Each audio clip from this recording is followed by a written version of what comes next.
तो आज मैं आपको मध्य प्रदेश अस्पताल सहायक एग्ज़ाम के लिए हिंदी व्याकरण का एक और टॉपिक पढ़ाऊंगा, जो कि है माता का आंचल। ये सभी जो भी टॉपिक मैं आपको पढ़ा रहा हूँ, ये सभी सिलेबस से संबंधित हैं, मतलब मध्य प्रदेश अस्पताल सहायक के सिलेबस से संबंधित है। तो आज का हमारा टॉपिक है माता का आंचल। तो अब सबसे पहले हम इसका लेखक परिचय पढ़ेंगे कि इस जो माता का आंचल जो पाठ है, इसके लेखक कौन हैं। तो इसके लेखक कौन हैं? रामवृक्ष बैनीपुरी। अब रामवृक्ष बैनीपुरी कौन हैं? ये हिंदी के प्रसिद्ध साहित्यकार, स्वतंत्रता सेनानी और पत्रकार थे। उनकी रचनाओं में, अब देखो यहाँ पे क्या लिखा है कि उनकी जो भी रचनाएं हैं उसमें आपको ग्रामीण जीवन, भारतीय संस्कृति और मानव संवेदनाओं का सुंदर चित्रण मिलता है। तो यदि यहाँ से क्वेश्चन आए कि रामवृक्ष बैनीपुरी की जो रचना है, मतलब रामवृक्ष बैनीपुरी जो साहित्यकार हैं, उसमें किसका सुंदर चित्रण मिलता है, तो उनकी रचनाओं में किसका सुंदर चित्रण मिलता है? तो ग्रामीण जीवन का, भारतीय संस्कृति का और मानव संवेदनाओं का सुंदर चित्रण आपको मिलता है। अब अगला हम पढ़ेंगे पाठ का परिचय। तो पाठ का परिचय, पाठ क्या है? माता का आंचल। अब माता का आंचल है क्या? एक संस्मरण है। संस्मरण का हिंदी मतलब क्या होता है? अपने जीवन की पुरानी यादों का वर्णन। तो यदि आपसे पूछें कि संस्मरण का अर्थ क्या है, तो अपनी जो आपने जो जीवन, आपके जो बचपन का जीवन है, जो पुरानी यादें हैं, उनका जो वर्णन है, वही संस्मरण कहलाता है। तो माता का आंचल, यहाँ से क्वेश्चन आ जाए कि माता का आंचल है क्या, तो माता का आंचल एक संस्मरण है। अब इस पाठ में लेखक ने क्या किया? इस पाठ में लेखक ने अपनी बचपन की स्मृतियों का, माता के स्नेह, पिता के प्रेम और ग्रामीण जीवन का अत्यंत मार्मिक चित्रण किया है। अब जो माता का आंचल है, उस शीर्षक का अर्थ क्या है? तो सबसे पहले माता का जो आंचल है, इसका मतलब क्या है? तो माता का आंचल क्या होता है? माँ की साड़ी का वह भाग जिसमें छोटा बच्चा अपने आप को क्या करता है? स्वयं को सुरक्षित महसूस करता है। यहाँ आंचल केवल कपड़े का टुकड़ा नहीं है, मतलब आंचल केवल कपड़े का टुकड़ा नहीं है। इस आंचल में बच्चे को क्या मिलता? माँ की ममता, माँ की सुरक्षा, माता से प्रेम और वात्सल्य का प्रतीक है। तो यदि आपसे पूछें जो माता का आंचल है वो किसका प्रतीक है, तो ममता, सुरक्षा, प्रेम, वात्सल्य का प्रतीक है। हमारा अगला है नेक्स्ट पाठ का सारांश। पाठ का सारांश क्या है? तो इस पाठ के सारांश मतलब पूरा सार समझा रहा है कि माता के आंचल में उसने क्या क्या लिखा है। तो इसमें लेखक ने अपनी बचपन की यादों को बता रहा है। लेखक क्या कर रहा है पाठ के सारांश में? माता के आंचल में क्या कर रहा है, मतलब माता के आंचल जो पाठ है, इसमें लेखक क्या कर रहा है? अपनी बचपन की यादों को बता रहा है। अब बचपन की यादों में उसने क्या क्या देखा, वो सब यहाँ पे आप वर्णन कर रहा है। सबसे पहले है कि पिता के साथ खेलना। तो लेखक बचपन में अपने पिता के साथ बहुत समय बिताते थे। पिता क्या करते थे? उन्हें कंधे पर बिठाकर घुमाते, खेलते और प्यार करते थे। अब बचपन में फिर उन्होंने क्या देखा? माँ का स्नेह। माता का स्नेह कैसा? जब लेखक को कोई परेशानी होती या डर लगता था, तो वे अपनी माता के आंचल में छिप जाते थे। माँ का आंचल उन्हें सबसे सुरक्षित स्थान लगता था। फिर क्या देखा उन्होंने बचपन में? ग्रामीण जीवन का इसमें चित्रण भी किया उन्होंने बचपन में। तो ग्रामीण जीवन में क्या क्या देखा? पाठ में गांव के वातावरण, खेतों, पशुओं, बच्चों के खेल और पारिवारिक जीवन का सुंदर वर्णन किया है। फिर चौथा है बीमारी का प्रसंग। तो इसमें लेखक ने, जब लेखक बीमार पड़ते थे तो माता उनकी क्या करती थी? सेवा करती थी और माँ का प्रेम और त्याग इस प्रसंग में विशेष रूप से दिखाई देता है।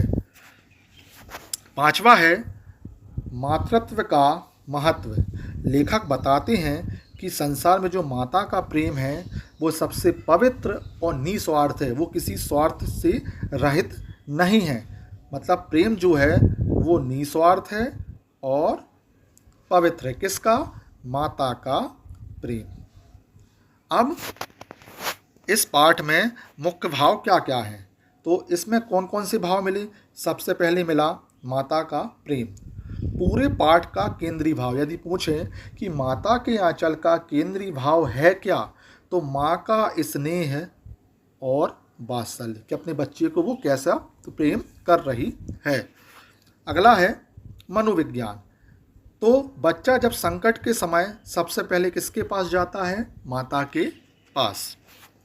अगला ग्रामीण संस्कृति। गांव का सरल और प्राकृतिक जीवन दिखाया गया है। माता की आंचल पाठ में लेखक अपने बचपन का वर्णन कर रहा है। ये एक प्रकार का क्या है, फिर से रिपीट कर दें, माता का आंचल एक प्रकार का संस्मरण है।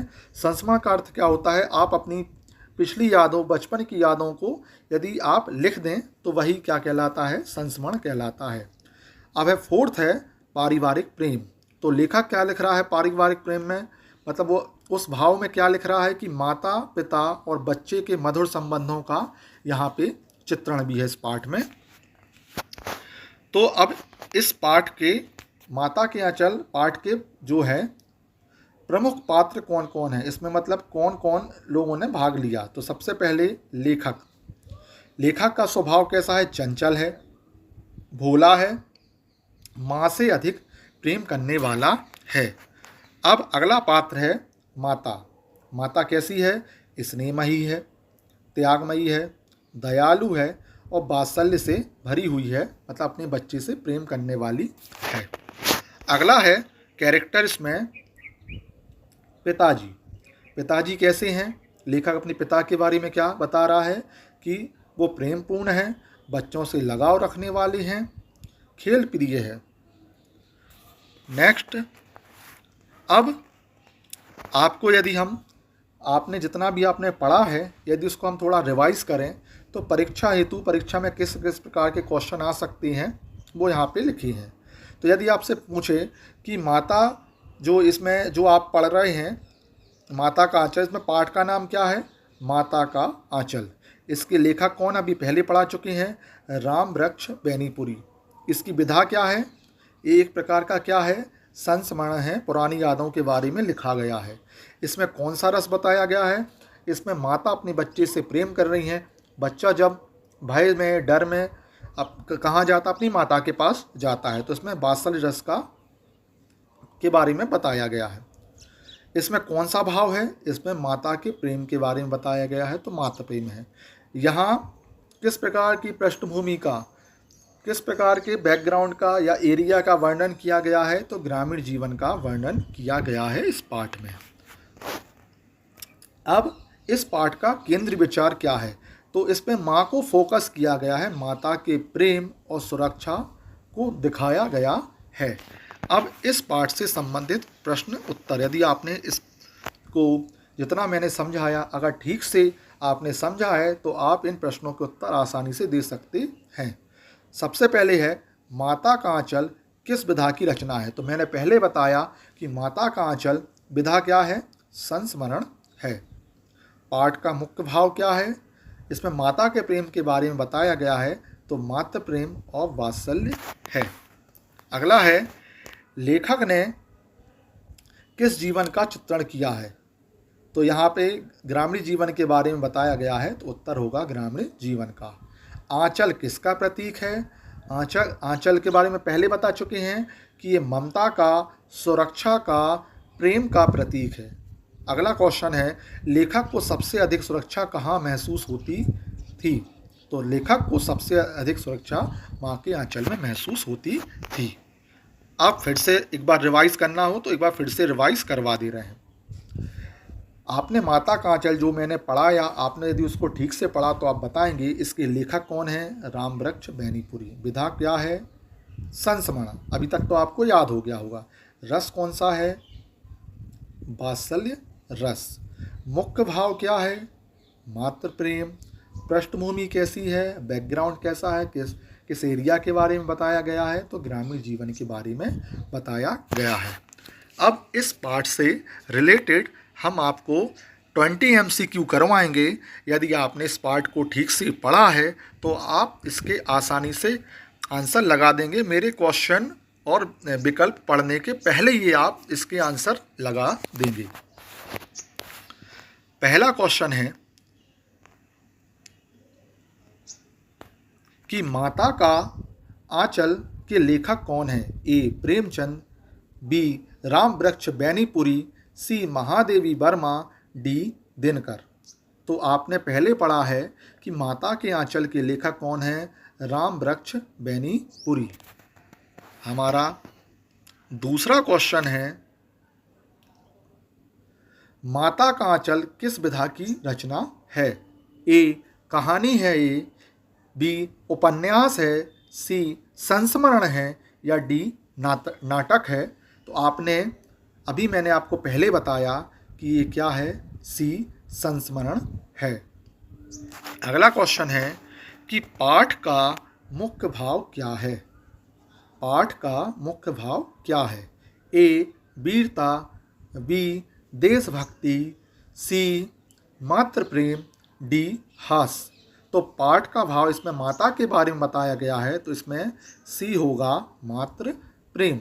हमारा नेक्स्ट क्वेश्चन है 4th नंबर का कि माता का आंचल में कौन सा रस छिपा हुआ है, या माता का आंचल इस पाठ में कौन सा रस छिपा हुआ है?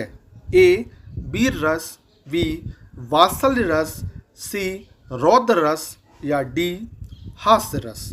तो देखो वीर रस तो है नहीं क्योंकि बच्चे के बारे में बताया गया, माता अपने बच्चे से कैसे प्रेम कर रही है। रौद्र रस यहाँ क्रोध वाली बात तो हो नहीं रही, सी तो होगा नहीं। हास्य इसमें हंसने वाली बात, डी तो होगा ही नहीं। तो यहाँ होगा बी वात्सल्य रस।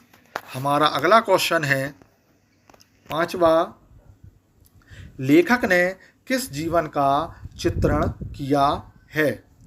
तो ए शहरी जीवन, बी ग्रामीण जीवन, सी सैनिक जीवन, डी राजकीय जीवन। तो यहाँ लेखक ने, हमारा आंसर होगा आंसर बी, लेखक ने यहाँ ग्रामीण जीवन के बारे में बताया है, ग्रामीण जीवन का चित्रण किया है। अगला क्वेश्चन है क्वेश्चन नंबर 6, आंचल किसका प्रतीक है? ए धन का, बी शक्ति का, सी ममता और सुरक्षा का, डी क्रोध का। तो हमारा आंसर है ऑप्शन सी ममता और सुरक्षा का। अगला क्वेश्चन है 7th, लेखक को सबसे अधिक सुरक्षा कहाँ मिलती थी? ए विद्यालय में, बी मंदिर में, सी माँ के आंचल में, डी खेत में। तो यहाँ पे हमारा सही उत्तर होगा ऑप्शन सी माता के आंचल में। अगला क्वेश्चन है क्वेश्चन नंबर 8, लेखक बचपन में किसके साथ खेलते थे? ए गुरुजी, बी मित्रों, सी पिता, डी पड़ोसी। तो मैंने पहले बताया कि लेखक बचपन में अपने पिताजी क्या करते थे? कंधे पे घुमाते थे, उनके साथ खेलते थे। तो लेखक बचपन में किसके साथ खेलते थे? ऑप्शन सी पिताजी के साथ खेलते थे। हमारा अगला क्वेश्चन है क्वेश्चन नंबर 9, लेखक की माता का स्वभाव कैसा था? ए क्रोधी, बी कठोर, सी स्नेहमयी, डी स्वार्थी। तो यहाँ पे माता के आंचल में माता का अपने बच्चे के प्रति प्रेम दिखाया गया है। तो यहाँ ऑप्शन सी स्नेहमयी हमारा राइट आंसर होगा।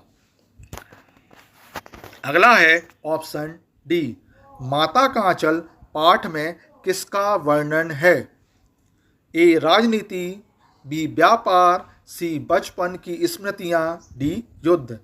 तो मैंने बताया था पहले आपको कि माता के आंचल में लेखक अपनी बचपन की यादों को लिख रहा है, बचपन की स्मृति मतलब यादों को लिख रहा है। तो यहाँ ऑप्शन सी बचपन की स्मृति आपका सही आंसर होगा। हमारा अगला क्वेश्चन है, राम वृक्ष बेनीपुरी का संबंध किस राज्य से था? अब यहाँ ये तो अपन ने पहले पढ़ा नहीं, तो यहाँ ये तो मैं बता दूंगा आपको। Option A Uttar Pradesh, option B Bihar, option C Rajasthan, option D Madhya Pradesh. तो यहाँ पे सही उत्तर होगा option B Bihar. Question number 12 है, संस्मरण का अर्थ क्या है? ए कविता, बी नाटक, सी पुरानी यादों का वर्णन, डी कहानी। तो आपने संस्मरण का अर्थ पहले समझा, पुरानी यादों का वर्णन ही संस्मरण कहलाता है। तो यहाँ ऑप्शन सी पुरानी यादों का वर्णन ये हमारा राइट आंसर होगा। अब है क्वेश्चन नंबर 13, माँ का प्रेम कैसा बताया गया है? ए स्वार्थपूर्ण, बी निस्वार्थ, सी कठोर, डी अस्थायी। इसको भी मैं पहले पढ़ा चुका हूँ अभी। माँ का प्रेम यहाँ पे ऑप्शन बी, माता का प्रेम कैसा होता है? निस्वार्थ। तो ऑप्शन बी हमारा राइट आंसर होगा। अब क्वेश्चन नंबर 14, पाठ में किस संस्कृति का चित्रण है? ए विदेशी, बी शहरी, सी ग्रामीण, डी औद्योगिक। तो यहाँ पे लेखक ने पूरे पाठ में ग्रामीण जीवन का वर्णन किया है। तो हमारा ऑप्शन सी ग्रामीण सही आंसर हो जाएगा।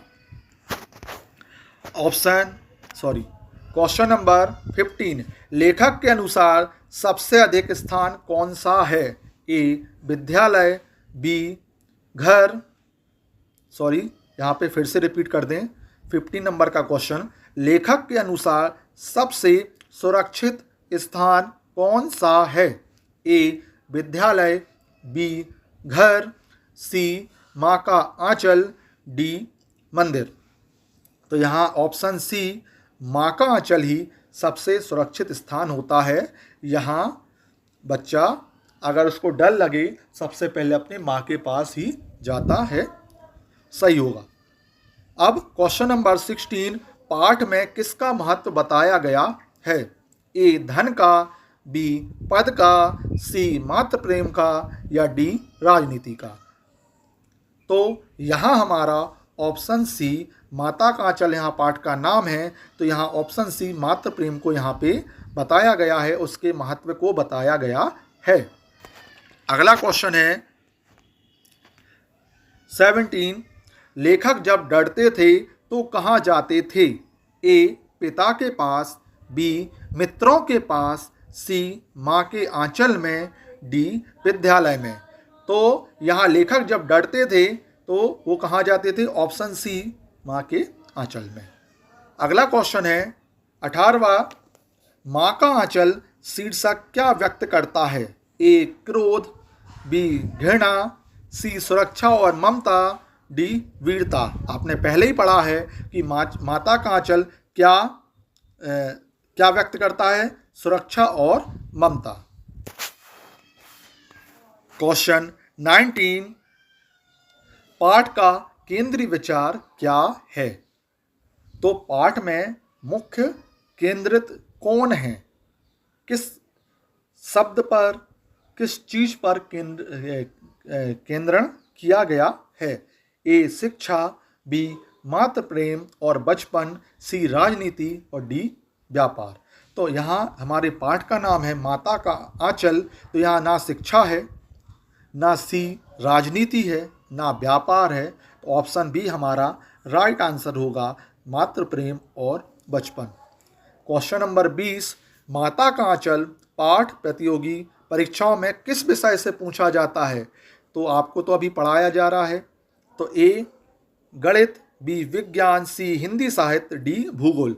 तो आपको यहाँ हिंदी व्याकरण पढ़ाई जा रही है। तो ऑप्शन सी हिंदी साहित्य हमारा आंसर होगा। यदि आपको वीडियो अच्छा लगा हो तो आप चैनल को लाइक और सब्सक्राइब कीजिए और इस तरह की वीडियो रोज़ आएंगे और हर दिन मैं आपको हिंदी व्याकरण का टॉपिक, हर दिन आपको हिंदी व्याकरण का एक नया टॉपिक समझाता जाऊंगा, जिससे आपकी परीक्षा की तैयारी बहुत अच्छे से हो जाए। धन्यवाद।